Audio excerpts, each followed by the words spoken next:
চমকা ঝড়ে অনেক বড় ক্ষতি হয়ে গেল। ঝড় বৃষ্টির দিনেও সংসারের কাজগুলো যেভাবে গুছিয়ে করি। রাধে রাধে বন্ধুরা, তোমরা কেমন আছো? আশা করছি তোমরা সবাই ভীষণ ভালো আছো। আমরাও কিন্তু বেশ ভালো আছি। আজ হলো সোমবার। তোমাদের সবাইকে সাথে নিয়ে আজকের ব্লগটা শুরু করলাম। সাথে থেকো, আশা করছি আজকের ব্লগটাও তোমাদের বেশ ভালো লাগবে। তো বন্ধুরা, জানি না তোমাদের ওখানে বৃষ্টি হয়েছে না হয়নি, কিন্তু আমাদের এখানে আগের দিন মানে আজ তো সোমবার, তো রবিবার দিন সন্ধ্যা থেকে প্রচণ্ড ঝড় বৃষ্টি হয়েছে। তো দেখো আমাদের উঠানে কত পাতা পড়েছে, তো শুধু কাঁচা বাঁশ পাতা এবং গাছের পাতা। তো এমনকি বাড়ির মধ্যেও ঝড় ঢুকে গেছে। তো সিঁড়ি থেকে একদম ঝাঁটপাটটা আরম্ভ করেছি, কেননা যতই জানলা দরজা বন্ধ থাক, ঝড় যেখানে হোক না যেখানে হোক দিয়ে ঠিক বাড়িতে প্রবেশ করবে। তো এত ধুলো, মানে এতদিন যে বৃষ্টি হয়নি, ঝড় বৃষ্টি হয়নি, প্রায় সেই দুর্গা পুজোর আগে ঝড় বৃষ্টি হয়েছে, যখন ঝড় হয়নি। তো আজকে অনেক দিন পর আর কি ঝড় বৃষ্টি হওয়ার জন্য না বাড়িঘরের অবস্থা তো প্রচণ্ড খারাপ। এছাড়াও জানো তো, মানে কি বলো তো, এই ঝড়েতে অনেক মানুষেরই অনেক ক্ষতি হয়ে গেছে। তো আমাদেরও না কি বলো তো একটু ক্ষতি হয়েছে। তো একটু বলতে ভালোই। তো যাই হোক, দেখো তোমাদের তো অবশ্যই বলবো, তোমরা ব্লগটা কন্টিনিউ করো।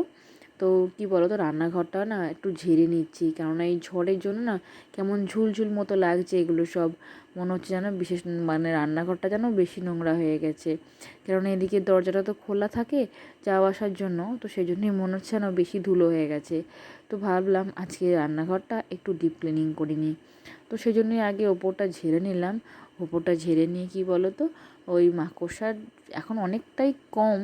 তো তবুও আর কি লাইটের কাজগুলো না কেমন পোকাগুলো জ্বাললে যেন আটকে যায়। তো আজকে সকাল থেকে এতটাই ঠান্ডা লাগছিল আমার, কেন জানি না। তো সেই জন্য না স্টোলটা ওই চাদরের মতো মাথায় পর্যন্ত নিয়ে নিয়েছি। তো আমি যখন ভিডিওটা এডিট করছিলাম, আমার নিজেকে দেখি না নিজের খুব হাসি পাচ্ছিল, জানো তো, যে এভাবে আমাকে জানি না কেন এত শীত করছিল। তো খুব ভোরভোরই উঠেছি তাই হয়তো, এবং বৃষ্টির জন্য না ওই ঠান্ডা মতো ওয়েদার হয়ে গিয়েছিলো সকালবেলাতেই। তো স্টোলটা ভাবলাম যে একদম গায়ে মুড়ি দিয়ে নিই।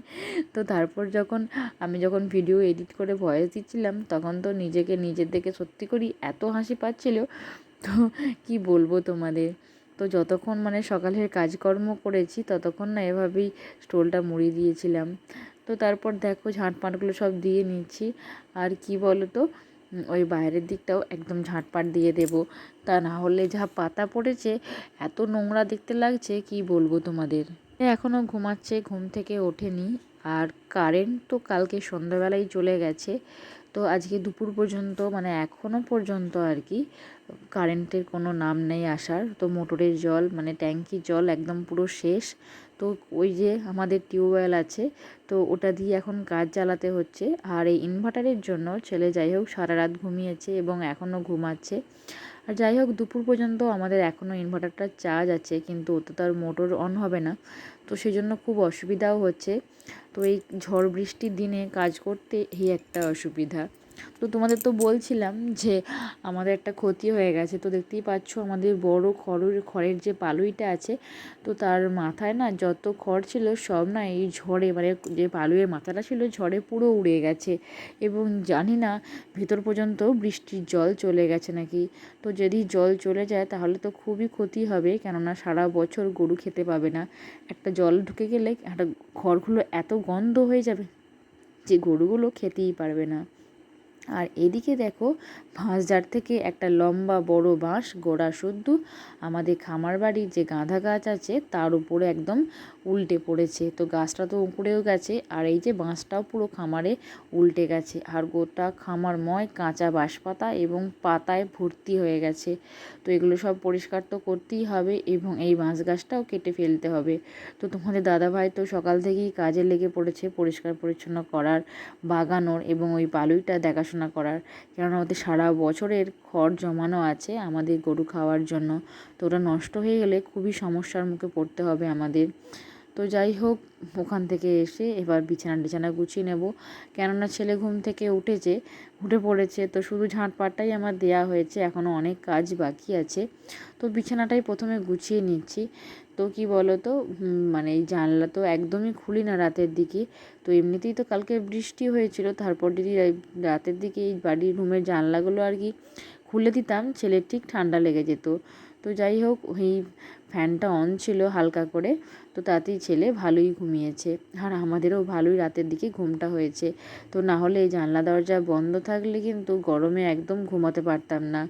তো দেখো, বিছানাটা টান করে গুঁজে নিলাম এবং সুন্দর করে বিছানাটা গুছিয়ে নিয়ে বালিশগুলো এই যে এখানে সুন্দর করে গুছিয়ে দিচ্ছি। তো ছেলের জন্য বিছানা গোছাতে একটু দেরিই হয়, যেহেতু ছেলের এক্সট্রা বালিশ, পাশ বালিশ, কাঁথা, অয়েল পেপার সব কিছুই থাকে। তো তারপর জানলাটা একটু খুলে দিলাম। এখন সকালবেলায় আকাশ পরিষ্কার এবং রোদও উঠে গেছে ভালো। তারপর এই করে বিছানাটাও গুছিয়ে নিচ্ছি।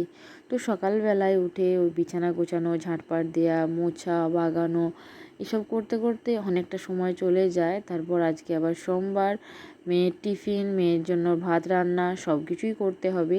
তো তার আগে সংসারের অন্যান্য কাজগুলো আগে সেরে নিই, তারপর রান্না বসাবো। তো এইদিকে দেখো, বিছানাটা সুন্দর করে গুছিয়ে একটু ঝেড়ে দিলাম। তারপর এই যে চলে এসেছি একদম রান্নাঘরে। তো প্রথমেই ওভেনটা ভালো করে পরিষ্কার করে মুছে নেব, তারপর রান্না বসাবো। আর রান্না করার পরও আরেকবার ওভেনটা মুছবো। তো রান্নাঘর সবসময় ঝাঁ চকচকে পরিষ্কার রাখার চেষ্টা করি। তো দেখতেও খুব ভালো লাগে, জানো তো, সব কাজ পরিষ্কার পরিচ্ছন্ন এবং পরিপাটিভাবে করলে। তো একটু বেশি পরিশ্রম করতে হলেও পরিপাটি করা কাজের কিন্তু দামই আলাদা। তো যাই হোক, যেহেতু বাড়ির ওইসব গোছানো বাগানোর কাজ হয়ে গেছে, এবার আমি রান্না বসাবো। আর তোমাদের দাদাভাই বাজার থেকে খাস চাল এনেছিল 1 কেজি মতো। তো 1 কেজি নয়, সরি 2 কেজি হবে। তো তার থেকেই আমি 500 চাল আজকে রান্না করব। তো এই খাস চালের ভাত খেতে না খুব ভালো লাগে, জানো তো। তো বাড়ির সবাই মিলেই খাবো, তো সেই জন্যই আর কি বানিয়ে নিচ্ছি। আর দেখো, কুকারের মধ্যে এদিকে আমি জলটা গরম করতে বসিয়ে দিয়েছিলাম। তারপর এই যে চালটা ধুয়ে আমি কুকারের মধ্যে দিয়ে দিচ্ছি।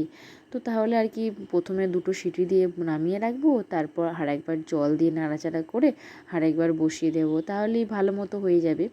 আর এই চালটা জানো তো অনেকটা না পুরনো, তো তাড়াতাড়ি সেদ্ধ হয় না, সেদ্ধ হতে অনেকটাই সময় লাগে, মানে ফোটে বেশিক্ষণ, পুরনো চাল তো। তো ভালো করে চালটা 2-3 বার ধুয়ে আর দিয়ে দিলাম। আর এই ঘাস চাল যখন সেদ্ধ হয় এত সুন্দর সেন্ট ছাড়ে, কি বলবো তোমাদের। তো যাই হোক, এদিকে আনাজগুলো সব কেটে নিই। তো সবজির মধ্যে ঝিঙে আর আলু ভাতে দিচ্ছি। তো এই খাস চালের ভাত দিয়ে ঝিঙে আলু ভাতে আর পটল ভাজবো, আর মেয়ের টিফিনের জন্য চিড়ের পোলাও বানাবো। তো সেই জন্য গাজর, ক্যাপসিকাম, বিন, তো ওতে আমার ছেলের ঝোলটাও হয়ে যাবে। আর দুপুরে হবে ডাঁটার ঝোল হবে, ডাঁটা, বেগুন, আলুর ঝোল হবে, আর বিন, গাজর আর আলুর ভাজা হবে, আর মুসুর কলাইয়ের ডাল হবে। তো দুপুরের মেনুটাও তোমাদের বলে দিলাম কারণ কাটতেই। তো তারপর কি বলো তো, ওই আনাজগুলো কেটে নিয়ে তাড়াতাড়ি করে বসাতে হবে। আর ওদিকে কিন্তু ওভেনে আমি ভাতটা বসিয়ে দিয়ে এসেছি, আর ছোটো কুকারের মধ্যে ঝিঙেটা আর আলুটা সেদ্ধ করে নেব। তারপর দুটো হয়ে যাওয়ার পর এই যে পটলটা ভাজতে দিয়ে দিচ্ছি, আর ওদিকে সসপ্যানের মধ্যে ছেলের জন্য চিড়ে সেদ্ধটা বসিয়ে দিয়েছি। তো ছেলেকে এখন সকালের দিকে একদিন চিড়ে সেদ্ধ খাওয়াই, আর একদিন আপেল সেদ্ধ খাওয়াই। তো তারপর বললাম তোমাদেরকে যে মেয়ের জন্য চিড়ের পোলাও বানাবো। তো সেই জন্য চিড়েটা ভালো করে ছাঁকনির মধ্যে ধুয়ে আর জলটা ঝরতে দিয়ে দিলাম। আর এদিকে কিন্তু ছেলের জন্য চিড়ে সেদ্ধটা হয়ে গেছে, আর পটল ভাজাটাও হয়ে গেছে। তো এরপর মেয়ের জন্য চিড়ের পোলাওটা বানাবো। তো তার জন্য আর কি গোটা ওই কী বলো তো, বাদাম নিয়েছি। তো বাদামগুলো ভাজতে দিয়ে দিচ্ছি। তো বাদামগুলো একটু ভেজে নিয়ে তুলে নেব, তারপর আর কি সবজিগুলো দেব। তো আজকে পোলাওটা নিরামিষই করব, কেননা ভাবলাম যে একটু বেশি করেই বানাই, তোমাদের দাদাভাই খেতে ভালোবাসে। তো তোমাদের দাদাভাই এখন বাড়িতেই আছে, এখনও বাজার যায়নি। ওই খামার বাড়িতে ওইসব বাগাতেই অনেকটা দেরি হয়ে গিয়েছিল। তো সেই জন্য আজকে চিড়ের পোলাওটা নিরামিষই বানাচ্ছি, তো পেঁয়াজ দেবো না। তো দেখো, সবজিগুলো সব ভাজতে দিয়ে দিলাম, বিন, ক্যাপসিকাম, গাজর খুব সরু সরু করে বানাইছি, মানে কুচিয়েছি আর কি, যাতে খুব তাড়াতাড়ি সেদ্ধ হয়ে যায়। তো হালকা একটু ভাজা ভাজা হয়ে যাওয়ার পর তারপর নুন আর হলুদটা দেব, আর কি বলতো, এখনকার ছেলেমেয়েরা তো একটু মুখরোচক না হলে কোনো খাবার মুখে দিতেই চায় না। তো সেই জন্য একটু কি বলতো, একটু ম্যাগি মশলা দিয়ে দিলে না খুব ভালো টেস্ট হয় জানো তো। তো আমি ওই জন্য যখনই চিড়ের পোলাওটা বানাই তখন একটু ম্যাগি মশলা দিয়ে দিই, যাতে আর কি খুব সুন্দর টেস্টটা হয়। তারপরে এই যে মানে ঝরঝরে রকম দেখো চিড়েটা আছে, ধুয়ে দিয়েছিলাম, ধুয়ে না হালকা করে মেলে দিয়েছিলাম। তো চিড়েটা ঝরঝরে মতোই আছে। তো তারপরে এই যে চিড়েটা এখন আমি ভেজে মানে ভালো করে মিশিয়ে নিলাম। আর ওদিকে কিন্তু ছোট কুকারের মধ্যে আমার ছেলের সবজির ঝোলটা বসিয়ে দিয়েছি। তো এই সবজির ঝোলের মধ্যে ওই ক্যাপসিকাম, বিন, গাজর, রাঙা আলু এইসব দিয়ে আর কি সবজির ঝোলটা বানিয়েছি। তো তারপর এদিকে চিড়ের পোলাওটাতে ওই ম্যাগি মশলাটা দিয়ে দিলাম। তারপর একটু হালকা করে সসও দিয়ে দেব।